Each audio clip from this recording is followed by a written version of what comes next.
Hi everyone, it's Diana Rankin coming to you with messages and perhaps a prediction or two for the week of July 11th to the 17th. You know, I always have to work at those dates, but July 11th to the 17th. And for those of you who are new to these videos, I welcome you. I thank you for stopping by. For those of you who come every week, thank you so much for coming back. And thank you for your comments that you make below, or some of you write me privately, which you can do through my websites, which are also below. This week we're going to do something a little bit different. We're going to do things backwards. And what we're going to start with is we're going to start with a message from Philip. Usually I give you a little story or give you some background information, but this week we're going to start with to see what Philip has to say first. This is a book that my spirit guide Philip gave me, the Master's Book of Answers, and every page has a different answer on it. And so what we do is we just flip through and think right or left to get our message. And so we're just going to flip through and see where we stop. Are you ready? Thinking right or left to see where we're going to stop? Oh, there we stopped, and I'm thinking right.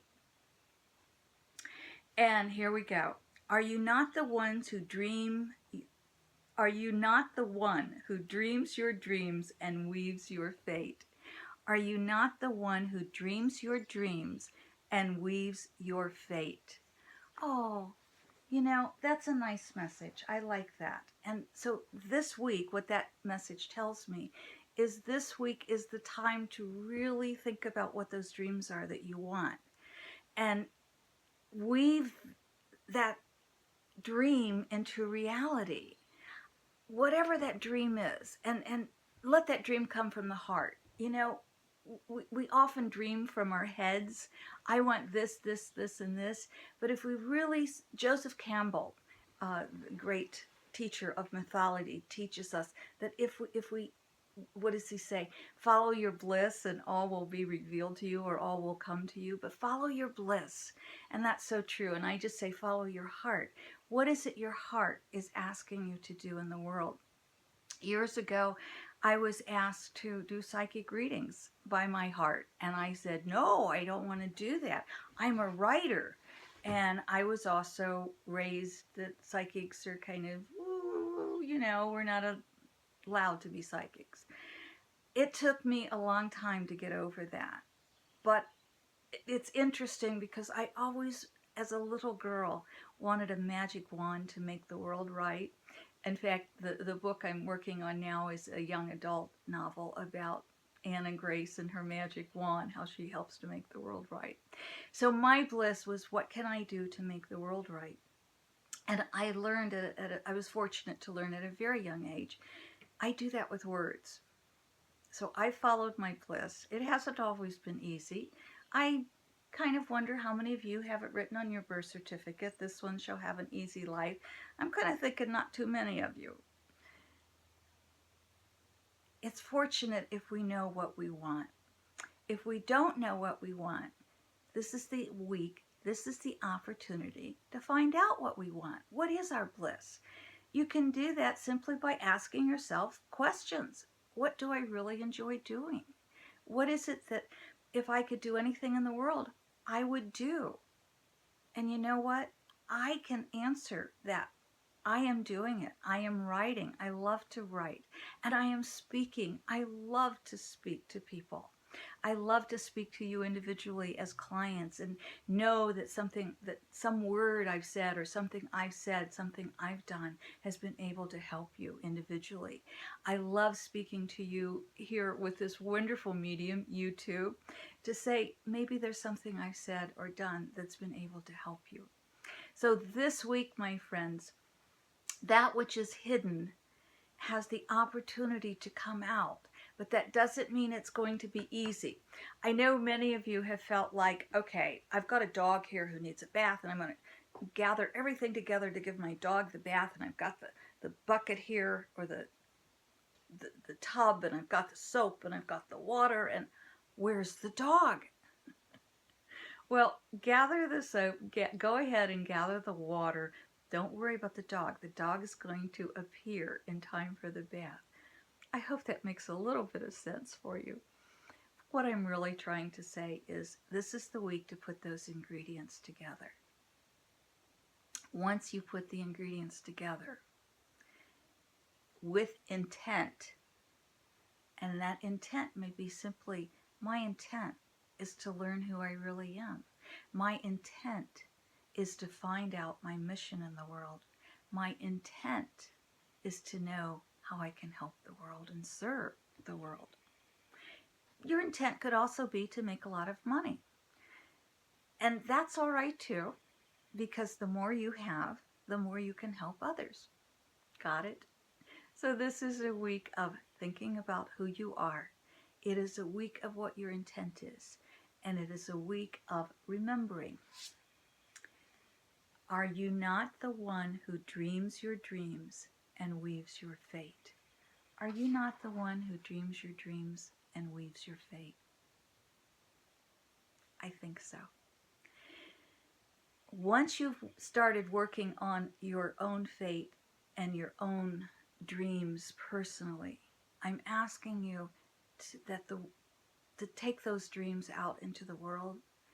I can't stress strongly enough how this week we need to push that love and that light out into the world. And that's going to increase, by the way, over the summer. But let's go ahead. This week, let's think about all of those places that need love and need the guidance of light from the higher beings of light. Years ago, I was invited to visit the White House, and it was a co-worker, someone I had done some writing for, who then now worked for a senator. And I was invited to bring my mother and her husband, and at the time I was married, and I brought my husband, and my friend was going to bring his wife, and we were all going to meet it's a building next to the White House, a security building, and then we would get a tour where most people don't get to go. On that tour was the Oval Office. Now, the president at that time was not at the White House. I believe he was at Camp David. And the Oval Office was actually smaller than I was expecting, but it actually did look oval to me, and we weren't allowed to step into it. It is hollowed ground, and I really felt that when I stood there at the Oval Office, and there was like a velvet rope across, and we were able to lean over and look in. I want to ask all my friends listening to this to please send light into that office, to send love into that office. And I'm asking my friends from around the world to do that to all houses of leadership in our world. We have 3 men in power in 3 different countries in the world: North Korea, Russia, and the US, who are wielding huge power right now. That's not to say the other countries aren't, but these 3 men are not wielding power for the good of humanity or the planet. I'm asking everyone to please hold the world in healing light. I don't think anything other than a lot of back and forth anger. I don't see any major blow-ups this week, but I do want to tell you we're too close. And I don't know that it takes a psychic to tell you that, but I'm telling you that as both a human being and as a psychic. You know, years ago, I remember when President Ronald Reagan of the U.S. did a lot of cutbacks on charities and such, and there was an uproar, but the people stepped up. The people stepped in to where those charities were taken care of, and other people, and we took care of each other. I'm seeing that with the state governments, and I thank you, world, for accepting for the Paris Agreement. I thank you for accepting the agreements from our states, since our national government has turned their back on the Paris Agreement. We will get through this. Easily? No. But building dreams, building a new world, building a new life isn't easy.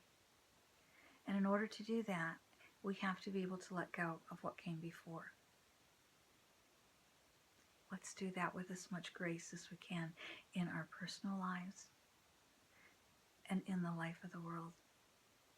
Hold the world in your prayers this week.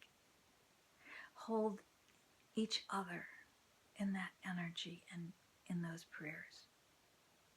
Send to those human-made power places like the Oval Office in the White House, to Parliament in England, the Great Britain, to all of those places that hold the power in North Korea, to the Kremlin in Russia, to all of those places. Let's send love. Let's send guiding light for the humanity of all nations. Thank you. And I just remind you one more time, are you not the one who dreams your dreams and weaves your fate? Okay, my friends, let's dream the dream of peace on earth. That means when we want to get angry, we have to look at ourselves. That means when we look at the politics, whether in our own countries or in the world, and we want to, we also have to counter that with the peace, or what is the dream. So if we're seeing anger, it's not about, if we're seeing a wrong, it's not about ignoring it. It's not about putting our heads in the sand. It's not about pretending it's not happening. It is about calling it out, but then saying, okay, look, what's the dream? When we hear of a missile going up from North Korea, we may say, stop it, but just stop it won't work. Step back and see that part of the world in pure light. When we see the President of the United States do something, pull out a Paris Agreement, or call women a horrible name, or call humanity, other people by names, or promote racism and promote anger and promote divisiveness. When we see that, don't ignore it. Don't say it doesn't exist, because it does exist. But then rewrite it into the dream where all people are equal. All people. When we think of a man in Russia, a leader who wants to take over Europe, get angry and then step back and see a cohesive Europe. This country working with this country helping this country. Let's create our new world together. Let's create a world of peace. Let's create a world of love. Let's create a world of compassion. Because together we can do it. I love you. I love each and every one of you. I thank you for accepting my love. And I thank you for loving me. Until we meet again.